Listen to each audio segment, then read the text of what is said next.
Good morning and welcome to my kitchen. Quick message before the program starts. Now, if you want all the recipes from my brand new Italian cookery series, you've got one simple thing to do.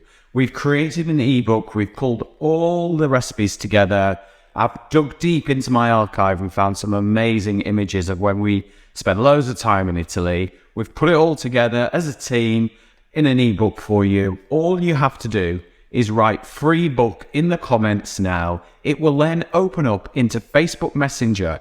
Follow the instructions and it will automatically deliver you the PDF version of our ebook of Peter Sidwell's Kitchen, A Taste of Italy. It's really simple.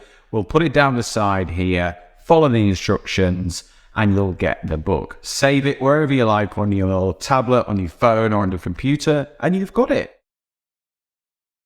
Good morning and welcome to my kitchen. Today I have got two incredible pasta recipes for you. Cacio e pepe from Rome, and then I've got a beautiful sausage, fennel, chili and garlic pasta dish. They are so good. You are going to absolutely love them.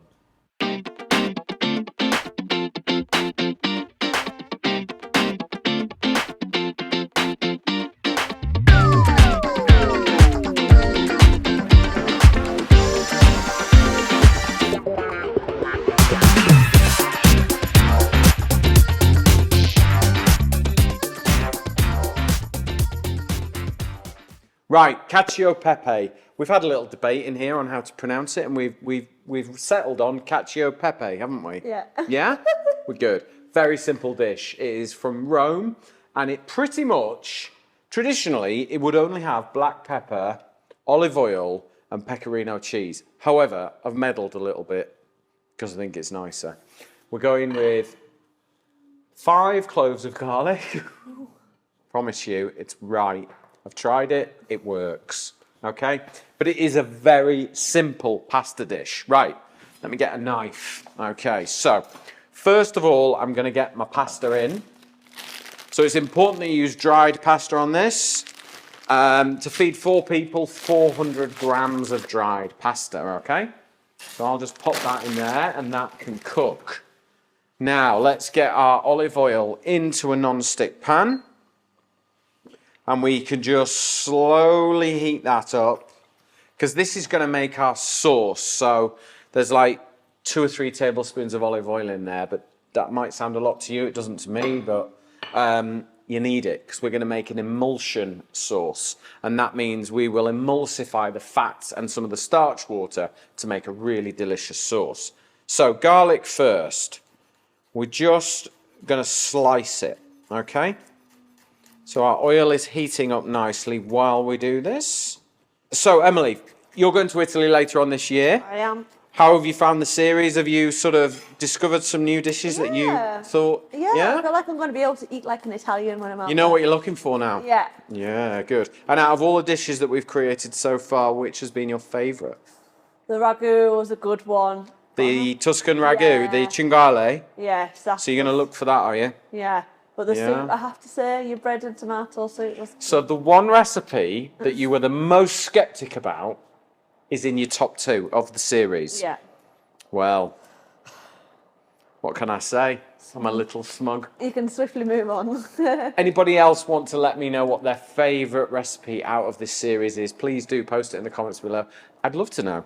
I always like to know what people love and what people have tried. So, garlic in. This is where your kitchen smells amazing because you've got garlic cooking away. Oh, smell that. Can you smell that, Emily? Yeah. So good, so good. How do you stop it from like burning? Because sometimes I cook in oil and it goes crispy really quickly. I cook on induction, so I work with AEG, and all my cooking equipment is AEG. And I've learned over the past, I think I went induction, what would it be? When did we move to Sunset Hill? 6 years ago? Yeah. Before you came along. I think I've been induction for 6 years now, and I would never go back. And when your oil gets too hot, I just lift it off like so, and can you see? Yeah. This is how I'm controlling my heat, because I don't want the garlic to go brown and burn but I do want all the garlic to give me its flavour into that oil, because when I add the starch water from the pasta and a little butter, I want all those flavours to just mingle and create this beautiful sauce. So I'm going to pop it back on the heat now. So we're going to go with our butter. So I think I've got 50 grams there of butter. Let's pop that in. If you don't want to use butter, don't use it, it's fine. What can you use instead of it? Obviously, because it's You could do it without. I mean, traditionally you wouldn't add the butter, but I just think it makes a nicer sauce, a nicer emulsion. Just my opinion. And I wanted to add it because I think it just makes it amazing. But look, you know, you're midweek, you haven't got a block of butter in, don't worry about it, don't add it. It's fine. It's fine. Maybe add more pecorino cheese. It's always a bad good thing, can it? It's always a good. Yeah. So pecorino cheese is like it's like an Italian staple. You know, like cheddar is to England. Everyone makes it all over the country. Pecorino's the same in Italy. Everyone makes it, top to bottom. You'll find pecorino there. Is it very similar to Parmesan? Is it Similar. It's slightly salty. You want to try a bit, just as is? Sometimes it's nice just to try it as it. It's quite a salty cheese, so it's good for cooking with. It isn't necessarily a cheese I would, particularly this one. So when you are, so when you're in Tuscany, perhaps when you're travelling, you will find 2 or 3 different types of pecorino cheese. You will find a fresca, which is the fresh, soft, maybe 3 months old. Then you'll get the medio, which is, it's like firmed up a little bit. It's maybe a little bit more like just a mature cheddar. And then the aged one, which is this one, is the vintage one, is much drier, stronger. It's quite nutty, but also can be quite salty as well. So it's great for cooking with. Whereas Reggiano Parmigiano, so if you try a bit of this one, Emily, from our next recipe, that is the Reggiano Parmigiano, which is the real deal, the proper stuff that we all know and love. I think that's nicer for eating. Yeah, a bit softer on the palate, that one. Yeah, no, this is a good cooking cheese, I think, especially for pasta dishes. She's got cheese, she's happy. Right, so we'll start with that, okay?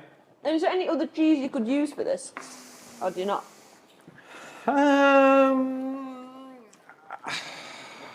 No. Right, I'm going to add the pepper. Now, it is all about the pepper, this dish, so you do add quite a lot. Ah. All right? It is a peppery dish. Okay?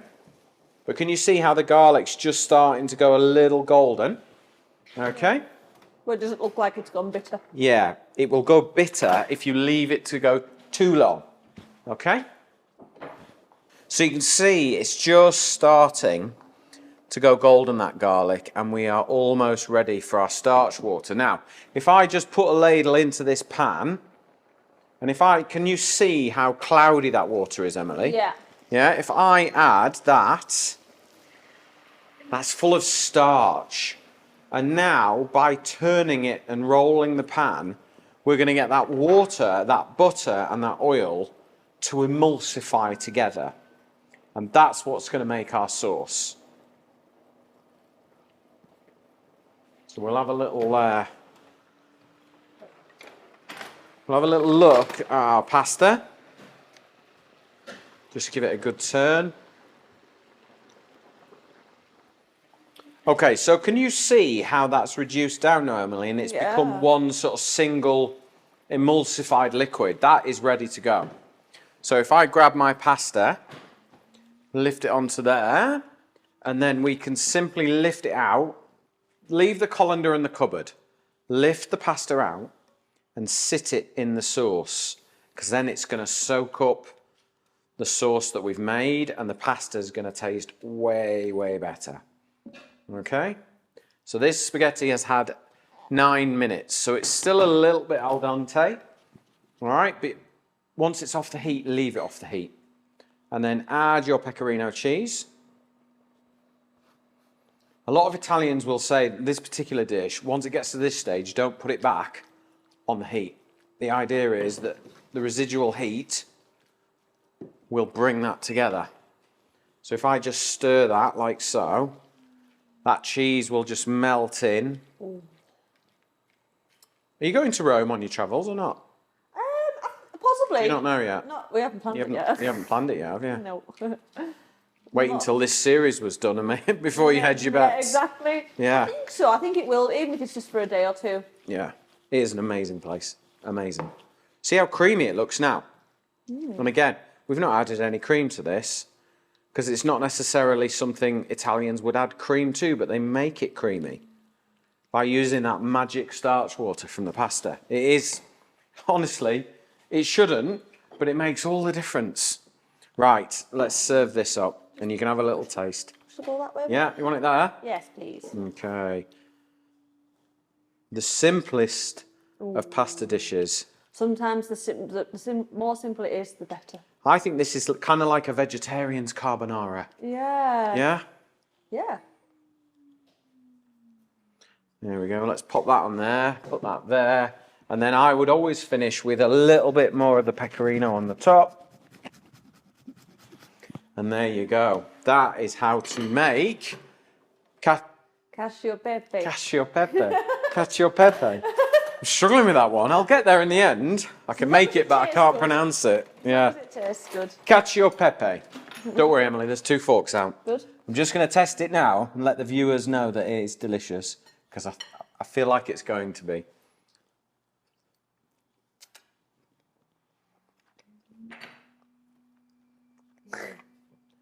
Boy, done good.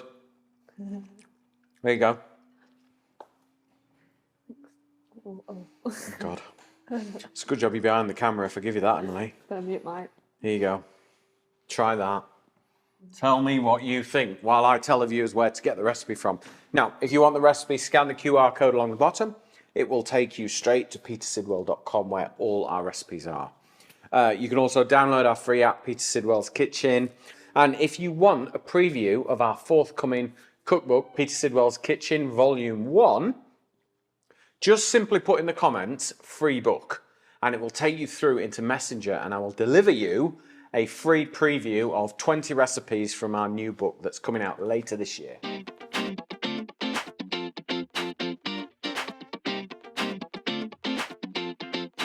Right, now it's time for another pasta dish. This one is inspired by a place called Cortona, which is a very sort of medieval style town. Absolutely beautiful. If you're in Tuscany, pay it a visit.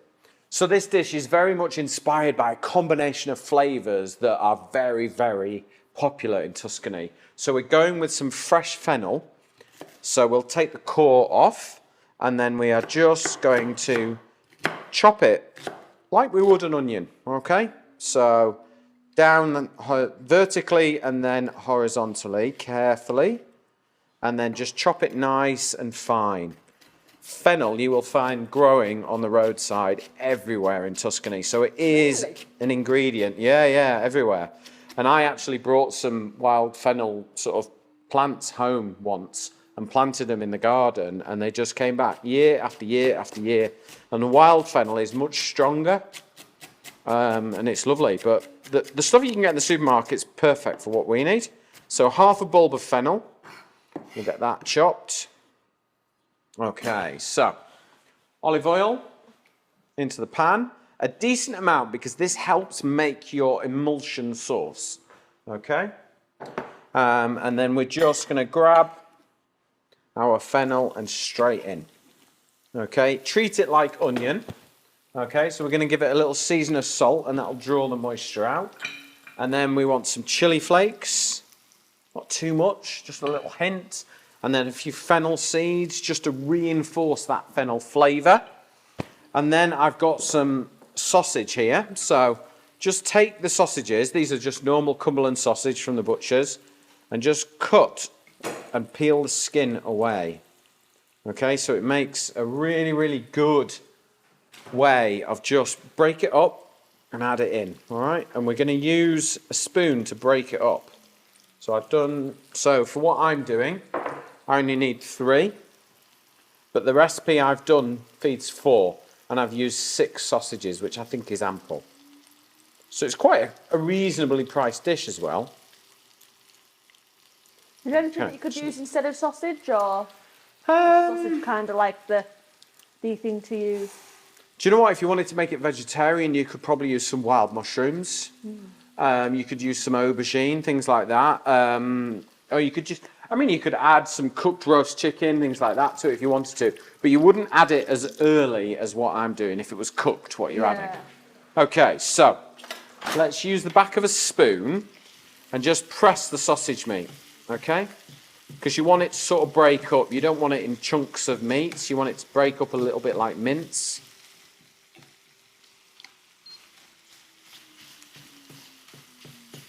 Okay, that's good. So just keep using the back of your spoon and just keep working it. And those flavours are just going to start to marry together. Now we're going to serve this pasta dish with orecchiette. Okay, and I'll show you what that pasta is. So I've got it boiling in a pan of salted water, but let me show you what orecchiette looks like. There we go. So it's Italian for little ears, all right?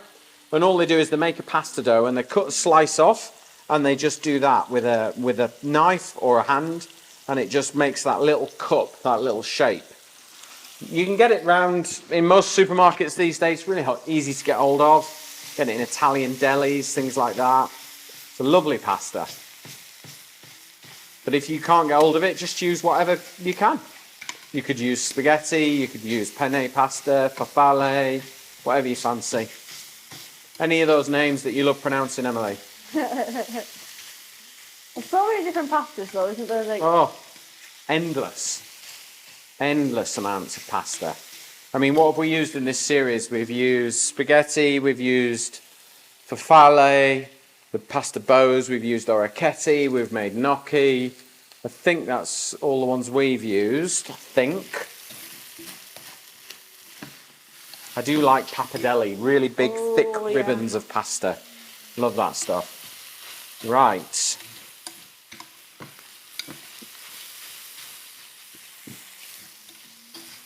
Now remember, if you've got any questions at all, please do post them in the comments below. I am here to help. I love it when I get a good question about the cooking or in the kitchen.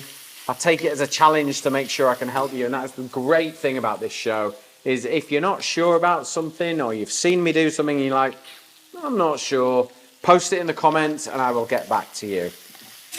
Could you use fennel seeds instead of fresh fennel?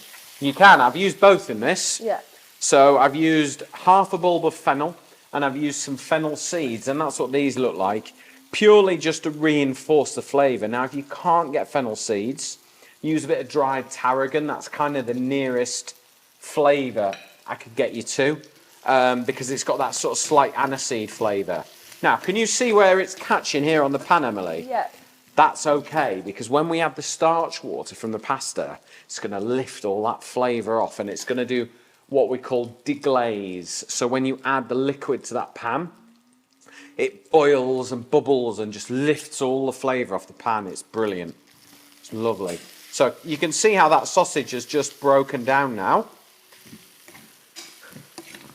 So we're almost ready. Now I've got one special ingredient, okay? Now I've been out. In the UK, we have got wild garlic this time of year. And I have been out picking it. Now I will ask Carlos to put a picture either over the top of me or down the side of wild garlic and what to look out for. But honestly, I mean, it's these big leaves like this. They're lovely. So wild garlic, it's banging season. We're right in the middle. So we've come to this little woods just down the road from the studio, and I found this lovely area of wild garlic. It's just near the road, really easy to get to, but in a lovely woods. Now, if you want to find it, there's a couple of really key ways to identify it. First of all, you've got this long stem here and you've got this big leaf, all right? But the most identifiable way to check is to just tear it open, smell the garlic, and then you know you've got the right product. Just remember, when you're here, pick what you need and come back for more. Don't clear the whole place, because leave some for others. And also, right about now, they're just starting to bud, so they're going to be a flower soon. You can actually pickle these and eat them the same way as you would capers. They're free, they're delicious, and oh, they're just brilliant. I love wild garlic. You can smell it before you see it, can't you? Yeah, wild garlic season for me says, right, spring's here, summer's round the corner. And that can only be a good thing. The dark winters are over. No more dark dog walks, which is lovely. Right, I'm just going to go rinse this under some cold water and then we'll be ready. It's all right, I found my ladle, the elusive ladle. Right, let's crank the heat up now because we're going to deglaze this. The pasta is bubbling away and I just want some of that lovely starch water, okay? So I'm just going to drop my ladle in and steal some of that amazing starchy water and then straight in. Okay, a little bit more I think because we're going to boil it down. So 1.5 ladles of starch water. There we go. And now we have got a sauce. See, look at that. See how thick it's gone now? Yeah. That's the water evaporating and the starch left. I can even get away with, I reckon it's going to be 2 ladles of water. This is quite starchy pasta. It's a very authentic, traditional pasta. Yum. Right, we're ready. Take your wild garlic, fold it and chop it. It needs no cooking because it's just like a leaf. Think of it a bit like spinach or parsley. That's all it needs is just chopping. So garlicky. Love it. Absolutely love it. Right. Let's get a ladle. Not a ladle, a colander even. And I'm just going to drain this pasta and it's going to go straight into that pan.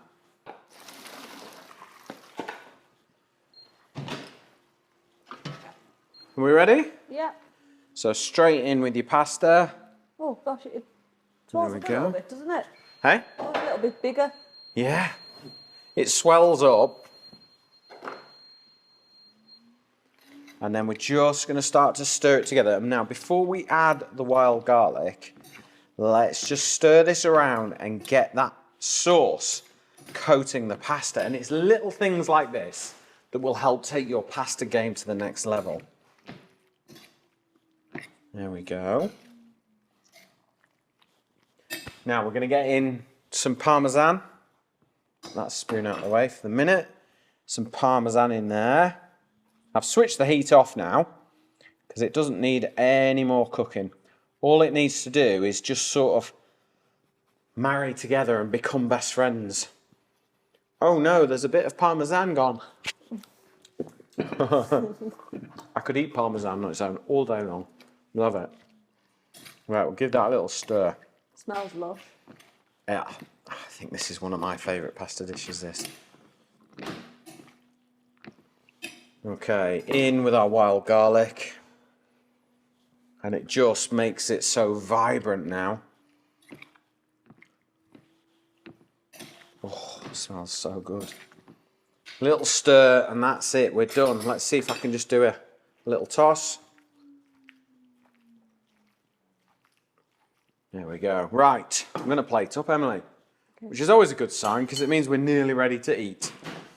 Okay, let's move this across. About there? Perfect. Oh, thank you. Like you've done it before. Okay, so.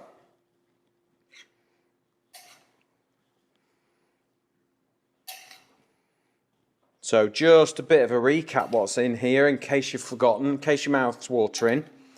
It's too early in the morning to be craving this, but it is what it is, isn't it? So we have got some sausage cut out of its skins in with some half a bulb of fennel, some chilli, some salt and pepper, olive oil, cooked it down. We've broken the sausage down into little pieces, so it's almost like a little mince. Then we've added 2 ladles of pasta water and we've boiled it up, added our orecchiette pasta, and then chopped our wild garlic through. Now, if you can't get wild garlic, then what I would do is add a clove of garlic at the beginning, and then I'd add loads of fresh flat leaf parsley into it. and then you will get a very similar effect, because I fully appreciate not everyone has wild garlic. You might be randomly watching this in November, for all I know. You never know, do you? So if you haven't got the wild garlic, don't not cook it, okay? Right, Emily? Have a try that. See what you think. I think you've tasted everything from this series, so you've got a good... Serious? I know.